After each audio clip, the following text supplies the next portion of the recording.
Assalamualaikum warahmatullahi wabarakatuh. Saya Nur Amalia dari kelompok 3 dan saya sebagai pemateri pertama yang akan membahas mengenai pertama, apa sih pengertian negara dan warga negara. Pertama, negara adalah suatu wilayah yang memiliki pemerintahan, rakyat, dan hukum yang mengatur kehidupan bersama. Sedangkan warga negara adalah orang yang secara resmi menjadi anggota suatu negara dan memiliki hak serta kewajiban sesuai dengan aturan negara tersebut. Maksudnya di sini ialah contohnya kita menganggap negara itu sebagai rumah besar. Nah, negara itu seperti rumah besar yang punya aturan pemerintahan dan orang-orang yang tinggal di dalamnya.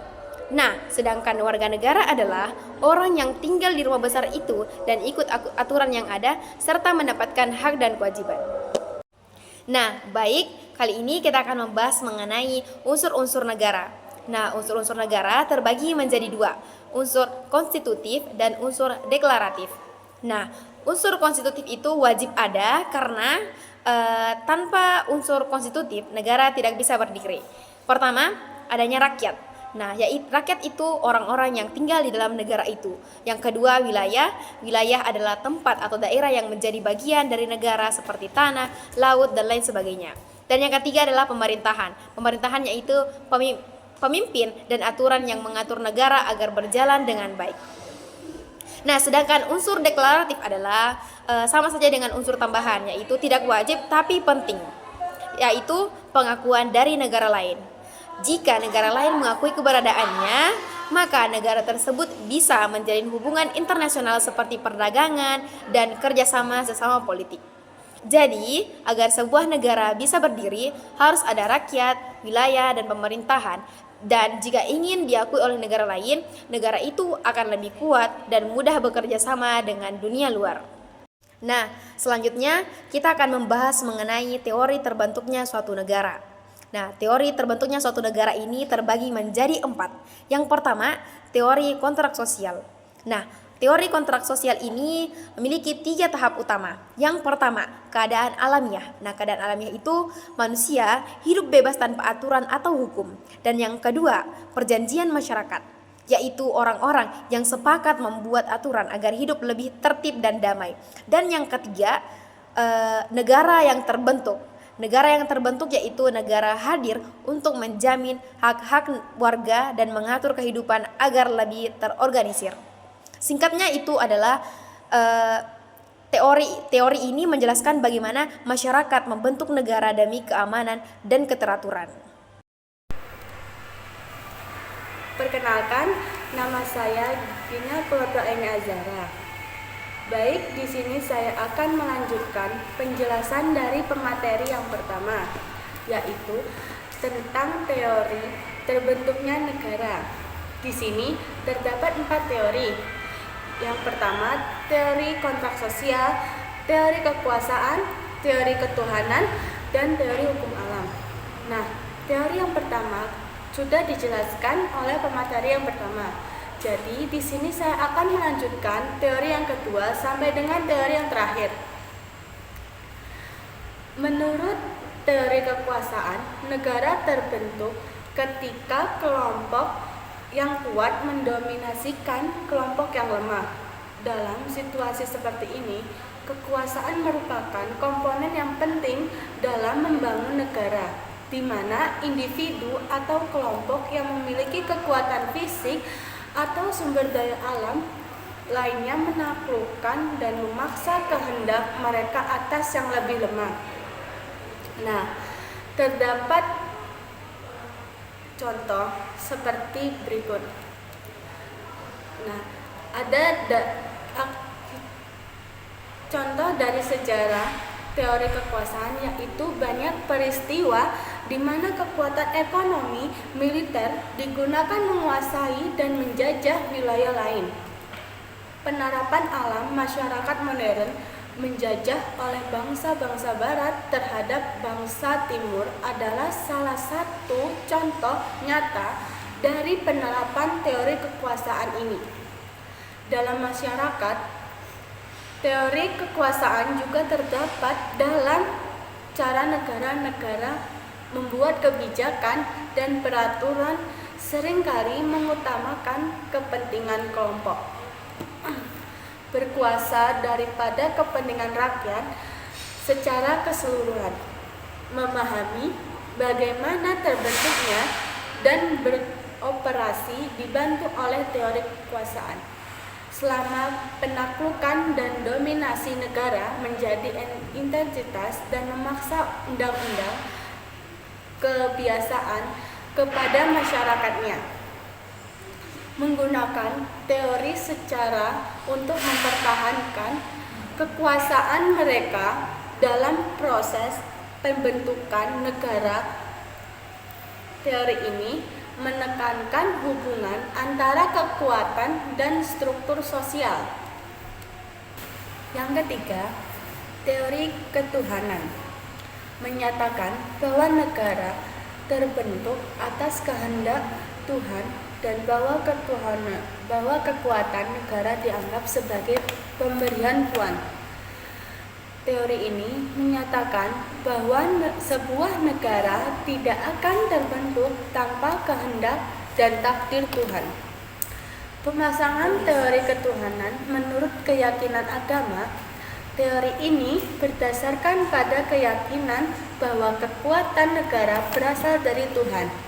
Sebagai contoh, orang Yahudi percaya bahwa Tuhan telah memiliki seorang raja untuk memimpin mereka.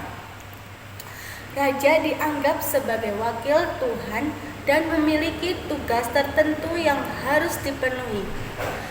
Menurut legitimasi kekuasaan, yaitu teori ketuhanan digunakan untuk membenarkan saja atau membenarkan raja atau penguasa. Mereka mengatakan bahwa Tuhan adalah sumber hak mereka untuk memerintah. Seorang raja hanya bertanggung jawab kepada Tuhan, kepada manusia. Menurut konstitusi negara, banyak negara yang mencantumkan elemen ketuhanan. Salah satu contoh, atas berkat rahmat Allah yang Maha Kuasa yang ditemukan dalam pembukaan Undang-Undang 1945.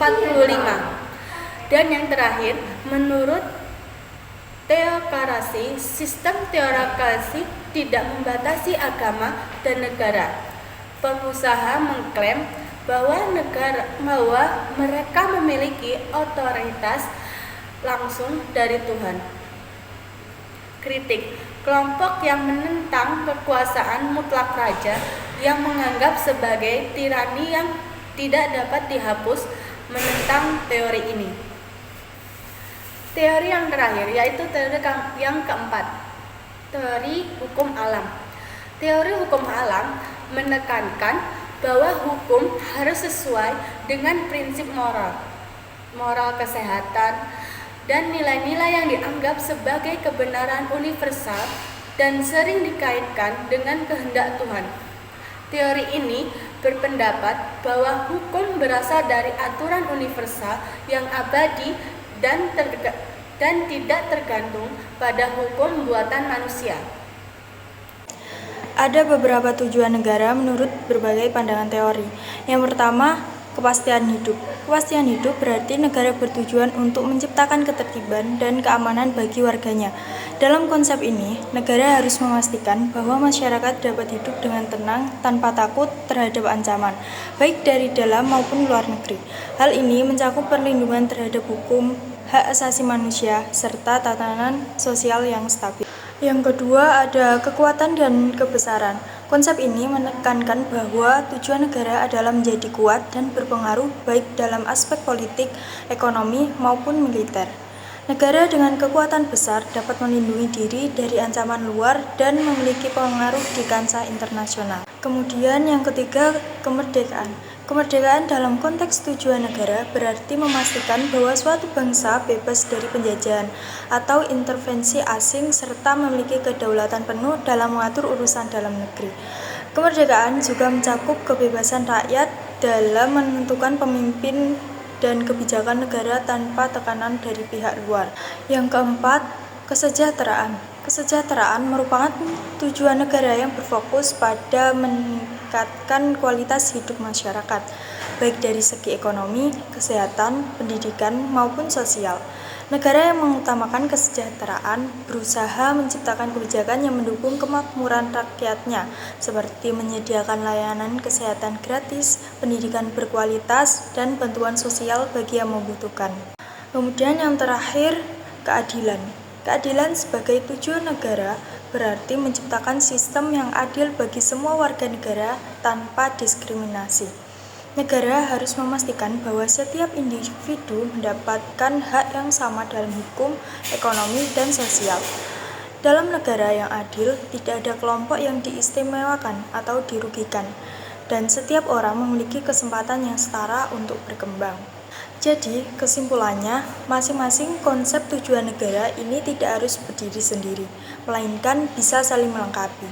Negara yang ideal adalah negara yang mampu memberikan kepastian hidup bagi warganya, memiliki kekuatan yang cukup untuk mempertahankan diri, menjaga kemerdekaan, memastikan kesejahteraan rakyat, serta menegakkan keadilan. Setiap negara mungkin memiliki prioritas yang berbeda, tergantung pada kondisi sosial, politik, dan ekonominya. Berikut adalah beberapa bentuk negara yang ada di dunia beserta karakteristiknya. Yang pertama, negara kesatuan. Negara bersatu memiliki pemerintah pusat yang mengatur seluruh wilayah. Yang kedua, negara federal. Negara bagian terdiri dari beberapa negara atau daerah yang memiliki otonomi tertentu, tetapi tetap di bawah pemerintah pusat. Yang ketiga, ada negara konfederasi. Di sini pemerintah pusat hanya memiliki sedikit kekuasaan dan negara tersebut masih memiliki banyak kekurangan. Yang keempat, ada negara monarki. Monarki dipimpin oleh para penguasa yang dianggap sebagai kepala negara. Ada dua jenis monarki, yakni konstitusi, di mana kekuatan raja atau ratu ditentukan oleh konstitusi atau sistem parlementer. Dan dua jenis absolut, raja atau ratu memiliki kekuatan yang lebih rendah. Yang kelima ada republik. Republik ini dipimpin oleh seorang presiden yang dipilih oleh rakyat atau lembaga tertentu.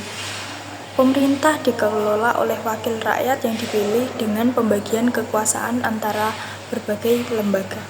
Kemudian yang keenam ada negara teokratis. Republik diawasi oleh presiden yang dipilih langsung oleh rakyat atau lembaga tertentu. Pemerintahan dijalankan oleh wakil-wakil terpilih yang secara jelas membagi kekuasaan di antara berbagai lembaga nasional. Yang keenam ada negara teokratis. Republik diawasi oleh presiden yang dipilih langsung oleh rakyat atau lewat lembaga tertentu. Pemerintahan dijalankan oleh wakil-wakil terpilih yang secara jelas membagi kekuasaan di antara berbagai lembaga nasional. Yang ketujuh ada negara komunis. Negara yang menganut sistem komunisme berupaya membangun masyarakat yang tidak memiliki kelas sosial, di mana semua alat produksi berada di bawah kepemilikan negara dan pengelolaan kekayaan dilakukan oleh pemerintah. Kekuasaan pemerintah dikuasai oleh partai komunis yang memiliki otoritas penuh terhadap negara. Yang kedelapan, negara demokratis. Negara-negara demokrat memberi orang kesempatan untuk memilih perwakilan melalui pemilihan yang jujur dan terbuka. Negara ini menekankan pentingnya hak asasi manusia, kebebasan politik, dan advokasi pemerintah. Yang kesembilan ada negara otoriter. Negara-negara dengan sistem otoriter dikelola oleh panduan atau sekelompok orang dengan kontrol penuh tanpa pengawasan yang tepat oleh lembaga lain. Kebebasan politik sangat terbatas dan dalam banyak kasus ada partai politik yang memiliki kendali atau tidak ada perlawanan yang serius. Nah, yang ke-10 ada negara totaliter. Di pemerintah tidak hanya mengendalikan kekuatan politik, tetapi juga mencoba mengatur pemikiran dan tindakan warga negara. Jadi, kesimpulannya, hubungan antara negara dan warga negara saling bergantung dan mempengaruhi satu sama lain. Negara bertugas melindungi, mengatur, dan menjamin hak-hak warganya, sementara warga negara harus mematuhi aturan, ikut membangun negara, dan menjaga ketertiban. Jika keduanya bekerja sama dengan baik, maka masyarakat bisa hidup sejahtera dan adil. Karena itu, kerjasama antara negara dan warga negara sangatlah penting untuk mencapai kemajuan dalam berbagai bidang. Sekian penjelasan dari kelompok kami, kurang lebihnya mohon maaf. Assalamualaikum warahmatullahi wabarakatuh.